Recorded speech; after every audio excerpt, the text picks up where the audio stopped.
નમો લોહે સૌહરિહંતાણમ નમો લોહે સૌવેદાણમ નમો લોહે સૌઆયર્યાણમ નમો લોહે સૌજયાણમ નમો લોહે સૌત્રિકાળવતી શ્રાવણમ ઓમકારમિંદુ સંયુક્ત નિત્યમ જયંતિ યોગિના કામદમ મોક્ષદો છે ઓંકારાય નમો નમઃ મંગળમ ભગવાન મંગળમ ગૌતમોર્મિ મંગળમ કુંકુંડાર્ય વિજેન્દ્રમોષ મંગળમ નમઃ સમરિસારાય સ્વાનુભૂત્યા ચકાસ્તે ચિત સ્વભાવાય ભવાય સર્વમાં વિભાવ નિયુત નિરાકાર.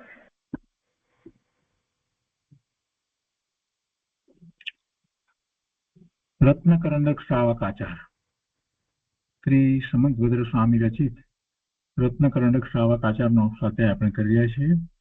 એમાં પ્રભાતચંદ્ર આચાર્ય ભગવાનની ટીકા છે. રત્નકરંડક શ્રાવકાચારના સ્વાધ્યાયમાં આપણે 5 અણુવ્રતનો સ્વાધ્યાય કરી રહ્યા છીએ. એમાં પહેલા અણુવ્રતનો સ્વાધ્યાય પૂરો કર્યો. હવે બીજું અણુવ્રત સત્ય અણુવ્રત. સત્ય અણુવ્રત ની ગાથા તો કરી, 55મી ગાથાની અંદર સત્ય અણુવ્રત ની વાત કરી, અને તે પછીથી સત્ય અણુવ્રતના અતિચારો એ ગાથા 56માં કહે છે. તો આજે ગાથા 56 ની અંદર સત્ય અણુવ્રતના અતિચાર લઈએ. એ પેલા પુરુષાર્થ સિદ્ધિમાં જે સત્ય અણુવ્રત વિશે જે કહેવાયું છે એ લઈએ. પુરુષાર્થ સિદ્ધિ ઉપાય એ અમૃતચંદ્રાચાર્ય ભગવાનનું શાસ્ત્ર છે, અને એમાં જે સત્યની વાત લેવામાં આવી છે તો એ લઈએ છીએ. તો પહેલા અહીંયા સત્ય વ્રત એની ગાથા કહેવામાં આવી, 91મી ગાથા. અને તો એ ગાથાની ટીકામાં એમ કહ્યું કે જે કઈ પ્રમાદ સહિતના યોગના હેતુથી આ અસત્ય એટલે બુરું અથવા અન્યથારૂપ વચન છે તેને નિશ્ચયથી અનુરૂપ જાણવું. તે અસત્ય વચન છે, અને એવા અસત્ય વચનના 4 ભેદ છે. ગાથા તો જે રીતે છે તે રીતે લીધી, પણ એનો જે ટીકાની અંદર જે ઉકાળમાં જે વાત કરી તો એ કહે છે કે જે કાંઈ પ્રમાદ સહિતના યોગથી, મૂળ વાત આ છે, પ્રમાદ સહિતના યોગથી, પ્રમાદ સહિતના યોગના હેતુથી આ અસત્ય એટલે ગુરુ અથવા અન્યથારૂપ વચન તેને અનુરૂપ જાણવું. અને મૂળ ગાથાના અર્થમાં તો એમ કહ્યું કે જે કાંઈ પ્રમાદ કષાયના યોગથી આ સ્વપરને હાનિકારક અથવા તો અન્યથારૂપ વચન કહેવામાં આવે છે તેને નિશ્ચયથી જુઠ્ઠું અસત્ય જાણવું જોઈએ. અને તેના ભેદ 4 છે, અને એ 4 ભેદ વાતને પણ આપણે લઈએ છીએ. અને પછીની ગાથામાં 92મી ગાથામાં કહે છે કે એમાં પહેલો ભેદ કહે છે તો કહે છે કે જે વચનમાં પોતાના દ્રવ્ય ક્ષેત્ર કાળ ભાવથી વિદ્યમાન હોવા છતાં પણ વસ્તુનો નિષેધ કરવામાં આવે છે તે પ્રથમ અસત્ય છે. જેમ કે અહીં દેવદત્ત નથી, છે વસ્તુ છે, પોતાના દ્રવ્ય ક્ષેત્ર કાળ ભાવથી છે છતાં પણ એનો નિષેધ કરવામાં આવે નથી, એમ કેવું એ પહેલા પ્રકારની વાત કરી. અસત્યની અંદર પહેલો ભેદ કહેવામાં આવે. જે વચનમાં પોતાના દ્રવ્ય ક્ષેત્ર કાળ ભાવથી સત્તા રૂપે વિદ્યમાન હોવા છતાં એ પદાર્થનો નિષેધ કરવો, તો એ પહેલું એ અસત્યની વાત કરી. પછી બીજા ભેદની અંદર એના કરતા ઊંધું કહે છે કે જે નથી અને છે એમ કેવું. એ છે કે નિશ્ચયથી જે વચનમાં તે પરદ્રવ્ય ક્ષેત્ર કાળ ને ભાવથી અવિદ્યમાન નથી અને છતાં ન હોવા છતાં પણ વસ્તુનું સ્વરૂપ પ્રગટ કરવામાં આવે છે, તો તે બીજું અસત્ય થયું. એ બીજો ભેદ અસત્યનો થયો. અહીંયા ઘડો નથી ને એમ કહીએ કે ઘડો છે એમ કેવું. એટલે આ 2 પ્રકાર થયા. તે પછીથી ત્રીજો ભેદ કહે છે તો એમાં એમ કહે છે કે અને જે વચનમાં પોતાના ચતુષ્ટયથી વિદ્યમાન હોવા છતાં પણ પદાર્થ અન્ય સ્વરૂપે કહેવામાં આવે, કહેવામાં તો આવે જે રીતે છે એના કરતા જુદી રીતે કહેવામાં આવે, તે આ ત્રીજું અસત્ય છે જાણવું. જેમ કે બળદ છે તો એને ઘોડો કહેવું વગેરે. અને ચોથો ભેદ છે કે આ ચોથું અસત્ય સામાન્ય રીતે ગર્હિત, પાપ સહિત અને અપ્રિય એ રીતે 3 પ્રકારનું માનવામાં આવ્યું છે. આ ચોથા ભેદની વાત આપણે રત્નકરણ શ્રાવક આચારમાં પણ આવી. ગર્હિત એટલે ગર્હા નિંદા જે કરીએ આપણે તે, પછી પાપ સહિત વચન બોલીએ તે, અને અપ્રિય એ રીતે 3 પ્રકારનું માનવામાં આવ્યું જે વચનરૂપ છે. તો આ રીતે અહીંયા અસત્યના ભેદ એ રીતે કહેવામાં આવ્યા. અને આ 3ની વાત જે છે ગર્હિત, પાપ સહિત અને અપ્રિય, તો એની વાત અહીંયા પુરુષાર્થ સિદ્ધિ ઉપાયની અંદર આચાર્ય ભગવાને, અમૃતચંદ્રાચાર્ય ભગવાન લીધી છે. તો એ 3 ભેદોનું અલગ અલગ વર્ણન કરે છે. અને પહેલા ગર્હિતનું વર્ણનની અંદર એમાં એમ કહ્યું કે દુષ્ટતા અથવા કુથલી રૂપ, હાસ્યવાળું, કઠોર, મિથ્યા શ્રદ્ધાનવાળું અને પ્રલાપ રૂપ તથા બીજું પણ જે શાસ્ત્ર વિરુદ્ધ વચન છે તે બધાને નિંદ્ય વચન કહ્યું છે. એ નિંદ્ય વચન છે, ગર્હિત વચન છે, જેમાં નિંદા જ છે. કોઈ પણ પ્રકારે નિંદા છે, કોઈના વિશે પણ નિંદા છે, કોઈ ખોટો પ્રલાપ છે, શાસ્ત્ર વિરુદ્ધ છે, એ પણ એક પ્રકારે જોઈએ તો શાસ્ત્રની વિરાધના નિંદા જ છે. તો એ પહેલો ભેદ કયો. 3 ભેદની અંદર ગર્હિતનો ભેદ કયો. નિંદા ગર્હા આપણે કહીએ તો ગર્હાની વાત કરી, નિંદાની વાત કરી. એ પછી અવદ્ય સંયુક્ત જૂઠનું સ્વરૂપ કહે છે. એટલે કે છે કે જે છેદન, ભેદન, મારણ, શોષણ અથવા વ્યાપાર કે ચોરી આદિના વચન છે તે બધા પાપયુક્ત વચન છે. બીજો ભેદ પાપયુક્ત વચનનો કયો ને, પેલું ગર્હિતનો કયો. બીજો એટલે નિંદા ગર્હાનો એનો પહેલો ભેદ કયો. પછી બીજો ભેદ પાપ સહિતના વચનો. તો આ બધા પાપના વચન થાય ને. કોઈનું છેદન, ભેદન, મારણ, શોષણ અથવા વ્યાપાર કે ચોરી આદિના વચન તે બધા પાપયુક્ત વચન છે. જેને કારણે એવા વચન બોલે છે તેની સાથે રહેલો ભાવ જે છે એવો છે કે જેમાં એને પાપનો બંધ થાય. કારણ કે એ પ્રાણી હિંસા વગેરે પાપરૂપ પ્રવૃત્તિ છે. એના સંબંધીના જે વચન છે બધા પણ તો એ પાપરૂપ વચન. એ બીજો ભેદ થયો. અને ત્રીજો ભેદ અહીંયા કહે છે કે અપ્રિય જુઠ્ઠું, જે અપ્રિય જુઠ્ઠું વાત કરે છે. તો કહે છે કે જે વચન બીજા જીવને અપ્રીતિ કરનાર, ભય ઉત્પન્ન કરનાર, ખેદ કરનાર, વેર, શોક અને કજીઓ કરાવનાર હોય તથા જે બીજા પણ સંતાપોને કરાવનારું હોય તો તે બધું જ અપ્રિય જાણવું. અને ત્યાં તો પછી વાત એ રીતે પણ લીધી પાછી કે જે સત્ય વચન હોય પણ છતાં જો બીજાને એ દુઃખનું કારણ થતું હોય એવું હોય તો પણ એ સત્ય વચન જે છે તે એને પણ અપેક્ષાથી અસત્ય કહેવામાં આવ્યું. અને પછી અહીંયા પણ એ વાત લીધી છે જૂઠ વચનમાં હિંસાનો સદભાવ કરીને વાત કરી છે. તો કે છે કે જે કારણે આ બધા જ વચનોમાં પ્રમાદ સહિત યોગ જ એક હેતુ કહેવામાં આવ્યો છે, તેથી અસત્ય વચનમાં પણ હિંસા નિશ્ચિત રૂપ આવે છે. અને પ્રમાદ સહિત યોગ હિંસાનું કારણ છે. એ વાત આપણે દરેકની અંદર લેવાની છે. તો આપણે કેટલીક વાત આ પુરુષાર્થ સિદ્ધિ ઉપાયમાંથી લીધી જ્યારે સત્યની વાત આવી હતી. તો સત્ય અણુવ્રત છે અને એ સત્ય અણુવ્રતનું પાલન કરનારો એ 5મા ગુણસ્થાનની દશામાં રહેલો શ્રાવક છે. અને બીજી રીતે કહીએ તો આજીકા જીવને પણ 5મું ગુણસ્થાન છે, એમને પણ એવી રીતે હોય છે, અણુવ્રત છે. તો એ સત્ય અણુવ્રતના અતિચાર, એના 5 અતિચાર જે છે એની અહીંયા ગાથા 56મી કહી છે રત્નકરણ શ્રાવક આચારમાં. તો આપણે 56મી ગાથા અહીંયા લઈએ છીએ. પરિવાદરહો વ્યાખ્યા પૈશુન્યમ કુટલેખકરણમ ચ ન્યાસાપહારિતાપી ચ વ્યતિક્રમઃ પંચ સત્યસ્ય. એના અર્થમાં કહે છે કે પરિવાદરહો વ્યાખ્યા એટલે મિથ્યા ખોટો ઉપદેશ દેવો. આતિચાર છે સત્ય વચનની અંદર. સત્યનો તો વ્રત અંગીકાર કર્યું છે, પણ છતાંય જે અતિચાર લાગી જાય, ક્યાંક કોઈક અતિચાર લાગી જાય તો એને માટે જાગૃતિ રાખવી જોઈએ, અને જો એવા અતિચાર લાગે તો એને માટે પ્રાયશ્ચિત પણ કરવું જોઈએ. તો પહેલો અહીંયા અતિચાર એ લીધો છે કે મિથ્યા ખોટો ઉપદેશ દેવો. બીજું, કોઈની ગુપ્ત ક્રિયાને પ્રગટ કરી દેવી. બે લીધા. પરિવાદ રહો વ્યાખ્યા, એટલે બે વસ્તુ એમાં સાથે લઈ લીધી. ત્રીજું, પૈશુન્યમ, અન્યનો અભિપ્રાય જાણી તેને ઈર્ષાથી પ્રગટ કરવું. ચોથું છે કુટલેખ કરણમ, એટલે ખોટો લેખ દસ્તાવેજ લખવો, ખોટા લખાણ કરવા.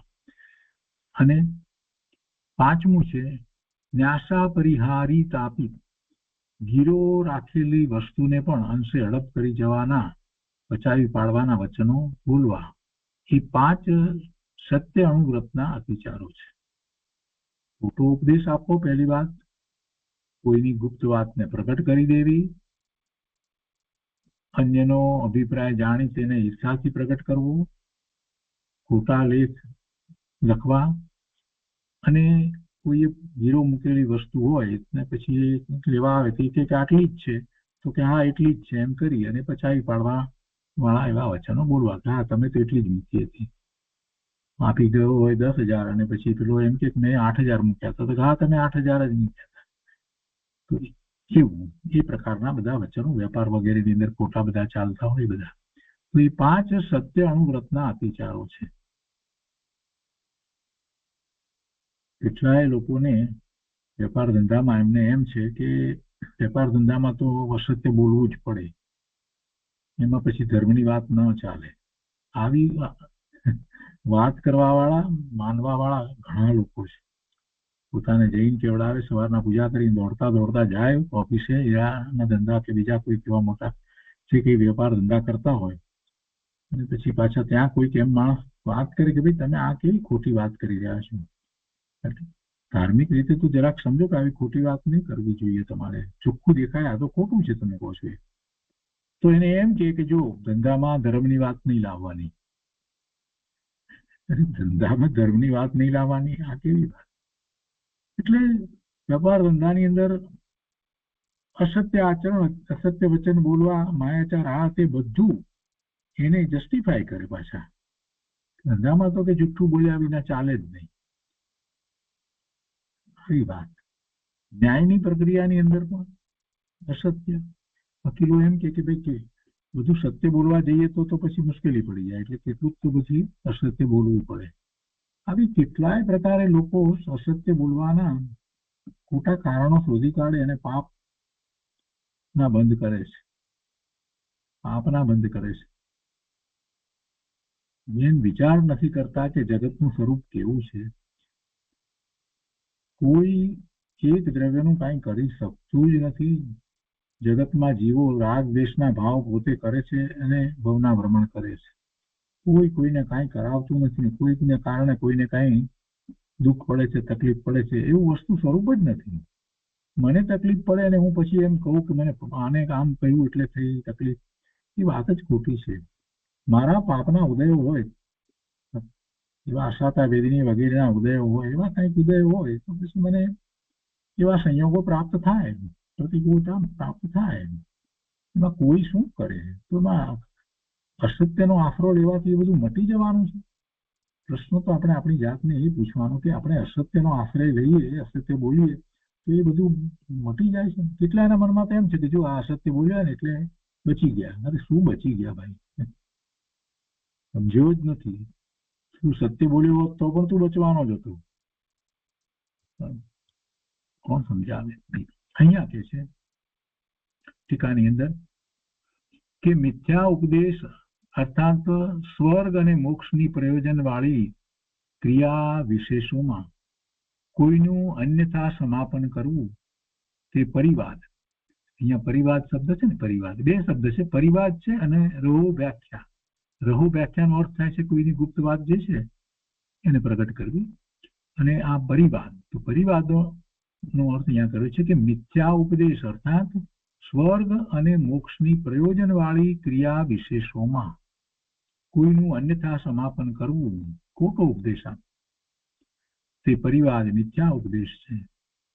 ધર્મની અંદર જે ખોટો ઉપદેશ આપવામાં આવે અને રહો વ્યાખ્યા એમાં એકાંતમાં સ્ત્રી પુરુષ દ્વારા કરેલી કોઈ વિશિષ્ટ ક્રિયાને પ્રગટ કરવી કે એમની વાત હોય એને પ્રગટ કરવી તે રહો વ્યાખ્યા છે.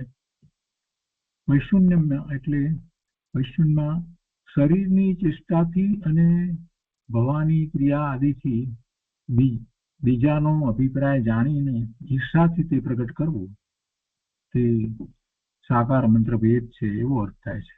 સાકાર મંત્ર ભેદ છે.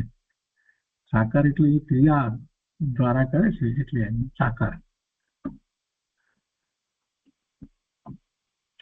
ઈર્ષાથી પ્રગટ કરવું શરીરની ચેષ્ટા દ્વારા બધું કરે છે એટલે સાકાર કેવું છે એટલે એને સાકાર કહ્યું.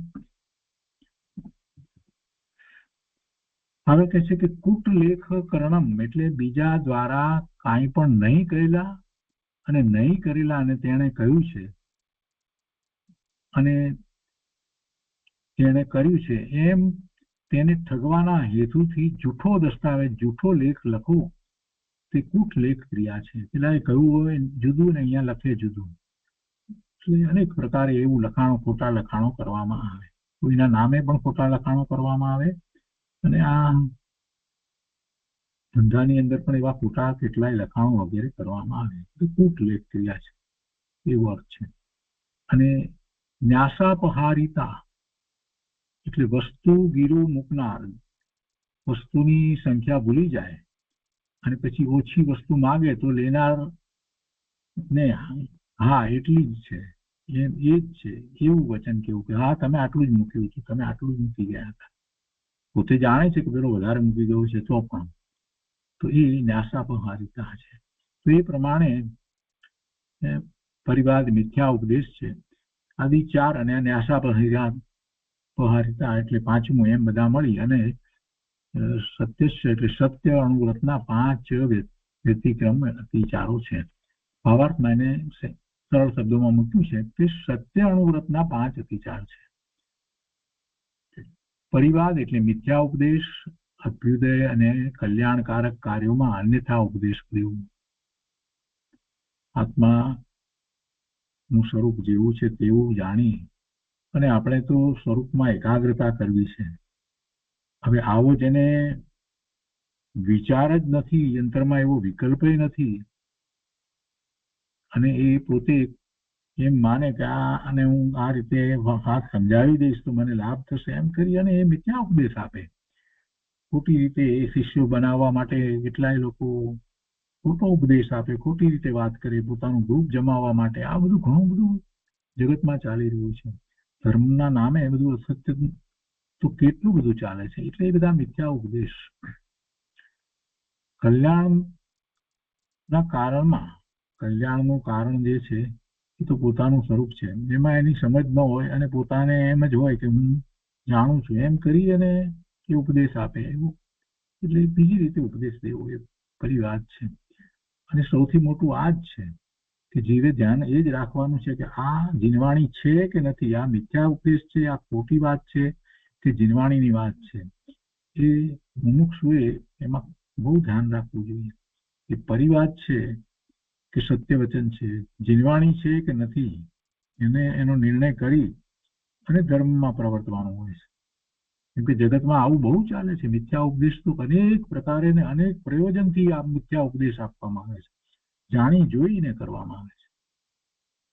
બીજું રહો વ્યાખ્યા સ્ત્રી પુરુષો દ્વારા એકાંતમાં કરેલી ક્રિયાને પ્રગટ કરવી, એની વાતોને પ્રગટ કરવી. આ વૈશુન્ય સાકાર મંત્ર ભેદ ચાળી કરવી અથવા શરીરની અને ભવાની ચેષ્ટાથી બીજાનો અભિપ્રાય જાણી લઈ ઈર્ષાથી તે પ્રગટ કરવું.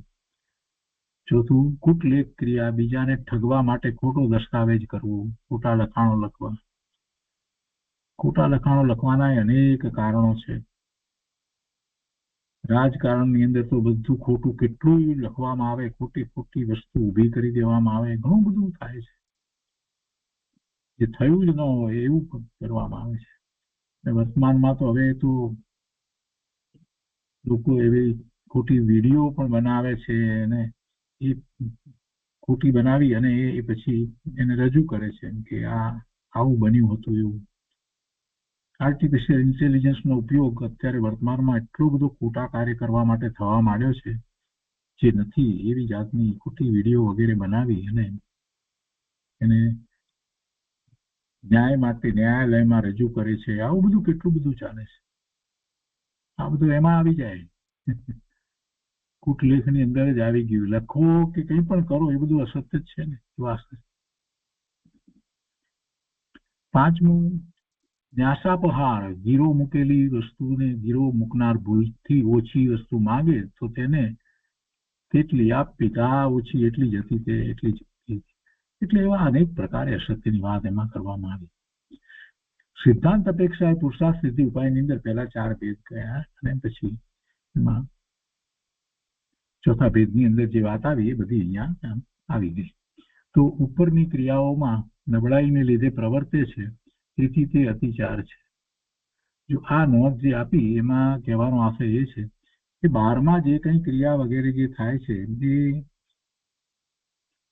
એ ખરેખર વાસ્તવમાં એ ક્રિયાથી એને બંધ થાય છે એમ નથી, પણ એ ક્રિયાની સાથે એના ભાવ જે છે એનાથી એને બંધ થાય છે. એટલે ક્રિયાઓ તો થાય પોતાના પુરુષાર્થની નબળાઈને કારણે થાય પ્રવૃત્તિ, પણ જેને આવા વ્રત અંગીકાર કર્યા હોય એને આવી કોઈ પણ વાત હોય તો એ માટે જાગૃતિ રાખવી જોઈએ. અને એવો અતિચાર થઈ ગયો હોય, કેમ કે આ તો અતિચાર છે. અતિચાર તો કોને માટે છે? કે જેને વ્રત લીધા હોય એને અતિચારનો પ્રશ્ન ઉભો થાય છે ને. જેને વ્રત જ નથી લીધા એને તો ક્યાં અતિચારનો પ્રશ્ન જ છે. જેને સત્ય બોલવું જ નથી એને માટે તો કોઈ પ્રશ્ન જ નથી. પણ જે સત્ય વ્રત ધારણ કરે છે અને આ 5 જે વસ્તુ આપી તો એ પ્રકારે સમજી અને કાંઈ પણ ભૂલથી પણ જે થઈ જાય છે તો એ અતિચાર છે. અને એને માટે એને પ્રાયશ્ચિત કરવું જોઈએ, ક્ષમા માંગવી જોઈએ અને ફરીવાર બીજી વાર ન થાય એવો પ્રયત્ન રાખવો જોઈએ. એટલે અતિચારની વાત કરવામાં આવી છે. 12 વ્રતની અંદર અતિચાર કહેવામાં આવ્યા છે કેમ કે આ દેશ ચારિત્રની વાત છે. અણગારનું ચારિત્ર નથી, સાગારનું છે. એટલે જે પરિગ્રહ સહિત છે, ગૃહસ્થાશ્રમમાં છે એનું ચારિત્ર છે. એને આ અણુવ્રત છે, મહાવ્રત નથી. એટલે ક્યાંક કોઈક રીતે એને ગૃહસ્થાશ્રમમાં છે તો કોઈક રીતે ક્યાંક એવા દોષ લાગી જાય તો એ કયા પ્રકારે દોષ હોઈ શકે એ સમજાવવા માટે આ અતિચાર કહેવામાં આવે છે. પછી એ ઉપરથી એ સમજી જાય કે આવું કંઈ પણ હોય તો પણ એ અતિચાર છે. પણ એની સાથેનો ભાવ, મૂળ વાત તો એ છે.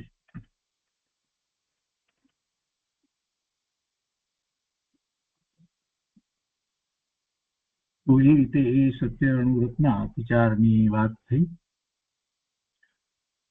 હવે અચૌર્ય અણુવ્રતના સ્વરૂપનું પરૂપણું કરી અને કહે છે અચૌર્ય અણુવ્રત. તો એ આપણે લઈએ છીએ. એની ગાથા છે 57ની. તો નિહિતમ વા પતિતમ વા સુવિસ્તૃતમ વા પરસ્વમ અવિસૃષ્ટમ ન હરતિ યન્ન ચ દત્તે તદકૃશ ચૌર્યાદ રૂપારમણમ. અનુવાદમાં કહે છે કે નિહિતમ વા રાખેલી, પતિતમ વા પડેલી, અથવા સુવિસ્તૃતમ વા એટલે કે અથવા તો તદ્દન ભૂલાઈ ગયેલી એવી પરસ્વમ એવી પર વસ્તુને અવિસ્તૃતમ એટલે કે આપ્યા વિના યત ન હલતી ચ દત્તે ન લેવી કે ન કોઈ બીજાને આપવી. તત અકૃષચૌર્યાત ઉપરમણમ તે સ્થૂળ ચોરીથી વિરક્ત થવું અર્થાત અચૌર્ય અણુવ્રત છે. રાખેલી, પડેલી અથવા તો તદ્દન ભૂલાઈ ગયેલી એવી પર વસ્તુને, પર વસ્તુ હોય, વસ્તુ તો પર છે, એ પછી એને રાખેલી છે, પડેલી છે અથવા તો એનાથી ભૂલાઈ ગયેલી હોય, કોઈની પણ હોય, રસ્તામાં પડેલી હોય તો પણ છે તો પરની ને પોતાની નથી ને. તો એવી વસ્તુને આપ્યા વિના લેવી કે પછી બીજા કોઈને આપવી એ એનાથી રહિત જે થાય છે તો એને સ્થૂળ ચોરીથી વિરક્ત થવું છે, એટલે એને અચૌર્ય અણુવ્રત છે. ટીકામાં કહે છે કે સ્થૂળ ચોરીથી અકૃષ્ચૌર્યાત સ્થૂળ ચોરીથી પ્રમાણમ તત્ત નિવૃત્ત થવું, તેને યત ન હળતી ન લેવી. કોને ન લેવી? પરવસ્તુને. પરસ્વમ, પરવસ્તુને. કેવી પરવસ્તુને? નિહિતમ, રાખી મૂકેલી. પતિતમ વા સુવિસ્તૃતમ, એટલે કે પડી રહેલી હોય કે પછી બિલકુલ ભૂલાઈ ગયેલી હોય, બિલકુલ સ્મૃતિ વિસ્મૃત થયેલી હોય, અથવા તો કે છે કે શબ્દ બધો પરસ્પર સમુચય અર્થમાં છે, એમ કહેવાનો આશય એમ છે કે કોઈ પણ રીતે હોય, કહેવાનો આશય એટલો જ છે કે પરની વસ્તુ છે.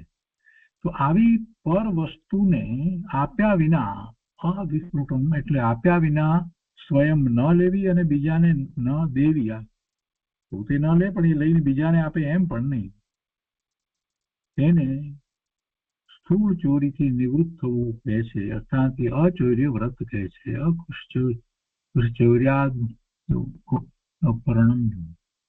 ભાવાર્થમાં ટૂંકમાં સમજાવે છે કે કોઈની મૂકેલી પડેલી કે ભૂલાઈ ગયેલી વસ્તુને આપ્યા વિના ન તો પોતે સ્વયં લેવી કે ન બીજાને આપવી, તેને અચૌર્ય અણુવ્રત કહે છે. કોઈની પણ પરની વસ્તુ જે છે ન લેવી, એના આપ્યા વિના ન લેવી. પડી રહેલી રસ્તામાં મળે તો પણ ન લેવા, પરની વસ્તુ છે.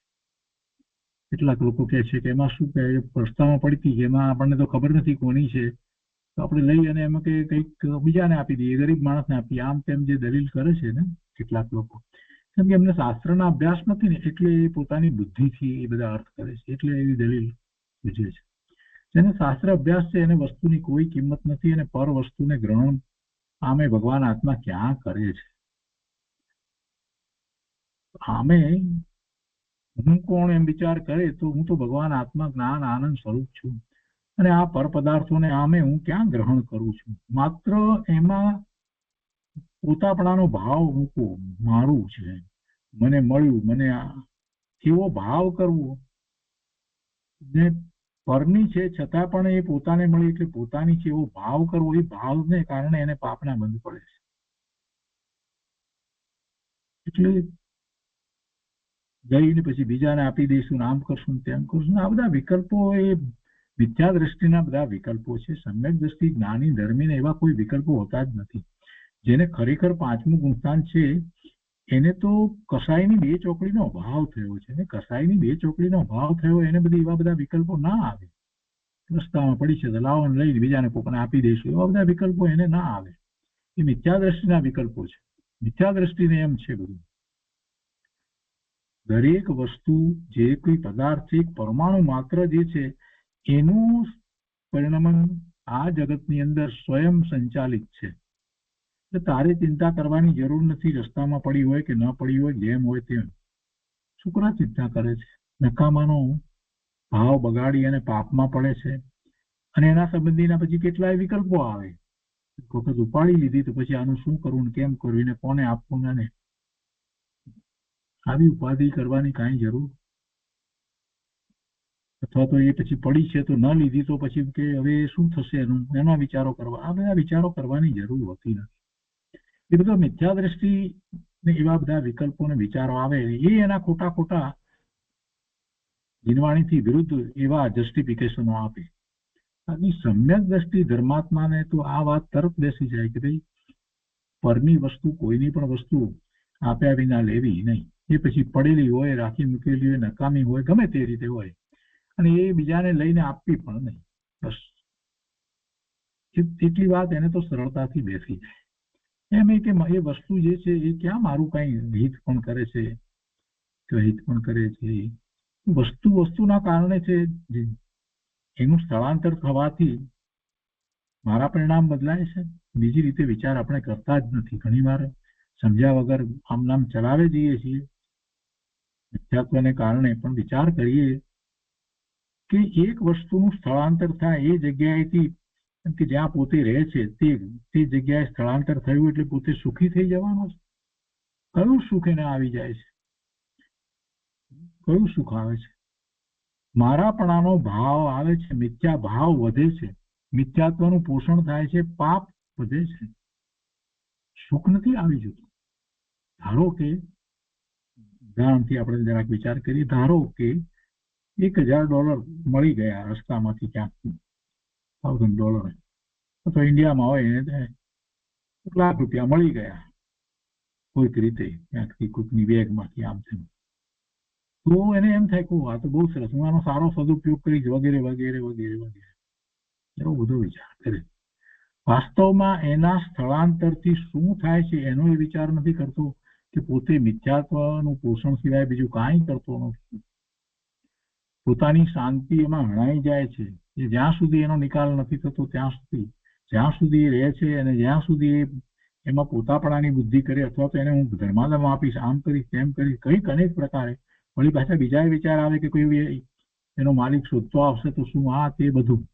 એટલે વાસ્તવમાં પર વસ્તુને પોતાની જાણવી કે એને લઈને બીજાને આપવી એ ધર્મી મુમુક્ષુ ને હોય જ નહીં. એને એટલા માટે આ વ્યાખ્યા એટલી ટૂંકી કરી, પણ એનો અર્થ બહુ ગંભીર છે, સમજવા જેવી વાત છે.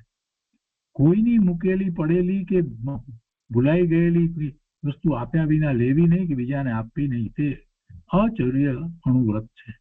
ટૂંકી વ્યાખ્યા ભાવાર્થની અંદર કરી દીધી. પ્રમાદના યોગથી આપ્યા વિના સુવર્ણ વસ્ત્ર આદિ પરિગ્રહનું ગ્રહણ કરવું તેને જ ચોરી કહે છે, અને તે જ વધનું કારણ હોવાથી હિંસા છે. વધનું કારણ તો એટલા માટે થાય કે પછી ખબર પડે તો શિક્ષા પણ કોઈ કરે લઈ લીધું હોય તો. પુરુષાર્થ સિદ્ધિ ઉપાયની અંદર એના સંબંધી પણ જે 102 શ્લોકની અંદર વાત કરવામાં આવી છે, તો એ આપણે પછીથી લઈશું. અહીંયા કહે છે કે પોતાને ચોરી કરવાનો ભાવ થયો તે સ્વભાવ હિંસા, પોતાના સ્વભાવ ભાવની હિંસા, કે ચોરીનો ભાવ થયો. અને પોતાને ચોર માનવામાં આવતા પોતાના પ્રાણોનો પોતા વડે વિયોગ કરવામાં આવે તો તે સ્વદ્રવ્ય હિંસા છે. ભાવ હિંસા અને દ્રવ્ય હિંસા.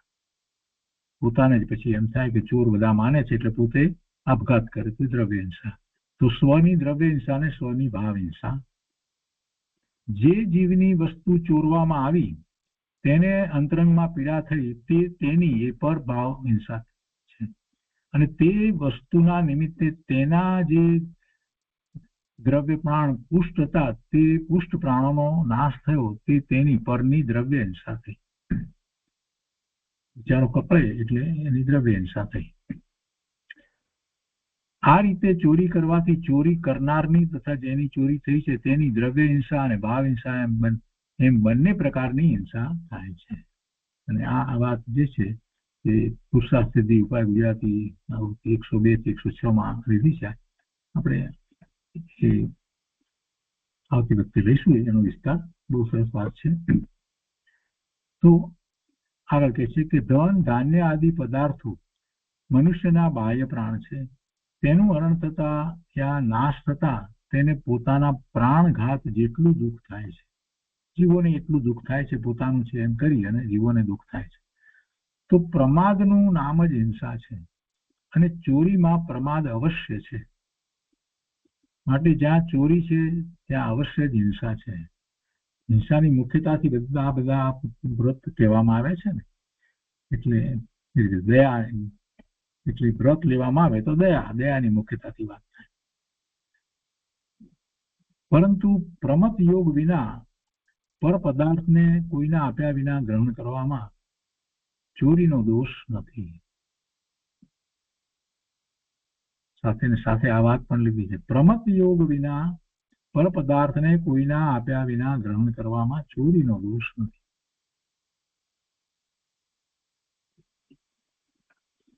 અરહંત ભગવાનને કર્મ નો કર્મ વર્ગણાઓનું ગ્રહણ હોવા છતાં તેમને ચોરીનો દોષ લાગતો નથી. કેમ કે કર્મ વર્ગણાઓ જે છે, પૂતગળો જે છે એને ગ્રહણ કરે છે ને, આપ્યા વિના જ ગ્રહણ થાય છે, તો કે ચોરીનો દોષ લાગતો નથી. કારણ કે તેમને પ્રમત યોગનો અભાવ છે. પ્રમત યોગ નથી. માટે જ્યાં હિંસા નથી ત્યાં ચોરી નથી, અને જ્યાં ચોરી નથી ત્યાં તે પ્રકારની હિંસા પણ નથી. આ જરાક સમજવા જેવી વાત કરી છે. પેલી વાત જે છે એને ફરીથી આપણે યાદ રાખીએ કે પ્રમાદ સહિત જ આ બધા દોષ છે, બધા જે વ્રત અંગીકાર કરવામાં આવે છે એનું મૂળ કારણ એ છે કે જે દોષ થઈ રહ્યા છે એ બધા પ્રમાદ સહિત જ થાય છે.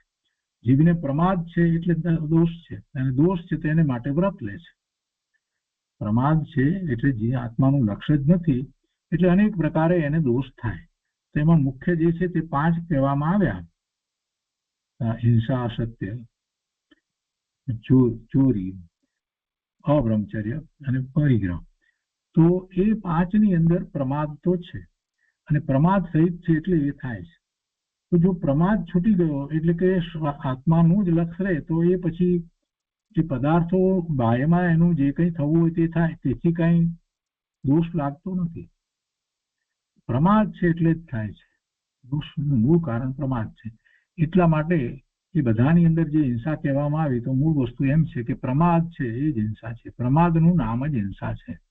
અને ચોરીમાં પણ પ્રમાદ અવશ્ય છે, માટે જ્યાં ચોરી છે ત્યાં અવશ્ય જ હિંસા છે. પરંતુ પ્રમત યોગ વિના પર પદાર્થને કોઈના આપ્યા વિના ગ્રહણ કરવામાં ચોરીનો દોષ નથી. તો એ વાતને સમજાવી અહીંયા ઉદાહરણ આપીને કે અર્યંત ભગવાનને કર્મ નો કર્મ વર્ગણાઓનું ગ્રહણ હોવા છતાં, કેમ કે કર્મ નો કર્મ વર્ગણાઓ જે છે ભગવાનને હોય છે એનું ગ્રહણ એક સમયનો બંધ પડે છે ને પ્રભુને, 13મા ગુણસ્થાને પણ એક સમયનો બંધ પડે છે ને બીજા સમયે ભોગવાઈ જાય છે. એટલે પછી કર્મ નો કર્મ વર્ગણાઓનું ગ્રહણ હોવા છતાં તેમને ચોરીનો દોષ લાગતો નથી, કારણ કે તેમને પ્રમત યોગનો અભાવ છે.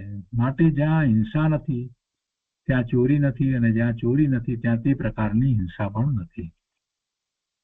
થોડાક બીજા ઉદાહરણ લઈએ એટલે ખ્યાલ આવશે કે શ્રાવક કુવા નદીનું પાણી, ખાણની માટી વગેરે કોઈને પૂછ્યા વિના ગ્રહણ કરે તો પણ તે ચોરી નથી. પરંતુ મુનિ જો તે ગ્રહણ કરે તો તેમને ચોરીનો દોષ લાગે, કારણ કે શ્રાવકને એક દેશ ત્યાગ હોય છે અને મુનિને સર્વથા ત્યાગ છે. સૂત્રનો અહીંયા અધ્યાય 7મા 15મું સૂત્ર લીધું છે. અદત્તા દાનમ સ્તેયમ. પ્રમાદના યોગથી દીધા વગર કોઈ પણ વસ્તુને ગ્રહણ કરવી તે ચોરી છે. જ્યાં લેવા દેવાનો સંભવ હોય ત્યાં ચોરીનો વ્યવહાર થાય છે. તેથી કર્મ વર્ગણા અને નો કર્મ વર્ગણાનું ગ્રહણ તે ચોરી નથી. કર્મ વર્ગણા અને નો કર્મ વર્ગણાનું ગ્રહણ થાય છે તો તે ચોરી નથી, એ થાય છે. કેમ કે એમાં આખી વાત જુદી રીતે લેવાની છે. પ્રમાદ ધર્મી સમ્યક દ્રષ્ટિ જીવને પણ એ કર્મ અને નો કર્મ વર્ગણાનું ગ્રહણ થાય છે. સમયે સમયે પરમાણુ આપણા બદલાય છે ને, શરીરના પરમાણુ તો બદલાયા જ કરે છે, એનો કર્મ વર્ગણા છે. અને જે ભાવ કરે છે એ પ્રમાણે નવા કર્મ આવે છે, એ કર્મ વર્ગણા છે. તો આવે છે, જાય છે, નિર્જા પણ થાય છે, એ બધું થયા કરે છે. તો જે આવે છે ગ્રહણ થાય છે એ ચોરી નથી, એ સમજાય. એટલી સૂક્ષ્મતાથી વાત લેવી છે. આપણને તો બાહ્ય પદાર્થો જે દેખાય એનો જ વિચાર થાય, પણ અહીંયા તો આ જે કર્મના રજકોણ જે દેખાતા નથી, એ કર્મના વર્ગણાઓ જે દેખાતી નથી, નુકર્મ વર્ગણાઓ દેખાતી નથી, તો એની પણ વાત લેવી હતી. જે આવે છે તો એનું શું સમજવું? કેમ કે પ્રશ્ન થાય ને કે એ તો ગ્રહણ થાય છે તો પછી એ ચોરી કહેવાય કે નહીં? તો કે ના, એ ચોરી નથી. મુનિરાજને ગામ, નગર વગેરેમાં પર્યટન કરતા શેરી, દરવાજો વગેરેમાં પ્રવેશ કરવાથી અદત્તા દાનનો દોષ લાગતો નથી, કેમ કે તે સ્થાનો બધાને આવવા જવા માટે ખુલ્લા છે, અને સાર્વજનિક શેરી વગેરેમાં પ્રવેશ કરતા મુનિને પ્રમત યોગ હોતો નથી. આ એક વધારે વાત લીધી, કેમ કે એ પણ ચોરી કહેવાય. ટ્રેસપાસિંગ આપણે તો અહીંયા કહીએ છીએ, કોઈની જગ્યાની અંદર ઘૂસી જવું, એ પણ એક પ્રકારની ચોરી છે. તો એ રીતે આ 57ની ગાથા થઈ, અને એ પછીથી એના અતિચાર છે એ 58મા શ્લોકમાં કહે છે. એ આપણે આવતા સ્વાધ્યાયમાં લઈશું. આજનો સ્વાધ્યાય આપણે અહીંયા સુધી રાખીએ છીએ. અને પુરુષાર્થ સિદ્ધિ ઉપાયમાંથી પણ કેટલીક વાત આપણે સાથે ને સાથે લઈશું, જેથી આખું વિસ્તૃત સ્વરૂપ આપણને ખ્યાલ આવે. જેમ સત્ય વિશે ખ્યાલમાં આવ્યું એ જ રીતે ચોરી વિશે પણ ખ્યાલમાં આવે. ચોરી એક નાનકડો શબ્દ છે, પણ એનો વિસ્તૃત અર્થ જ્યારે સમજીએ ત્યારે ખ્યાલ આવે કે આપણે કેટલી વખત કેટલાય પ્રકારે ચોરી કરીએ છીએ જેનું આપણને જ્ઞાન ભાન જ હોતું નથી. તો એ બધાથી કેવી રીતે બચવું એ સમજવું જરૂરી છે.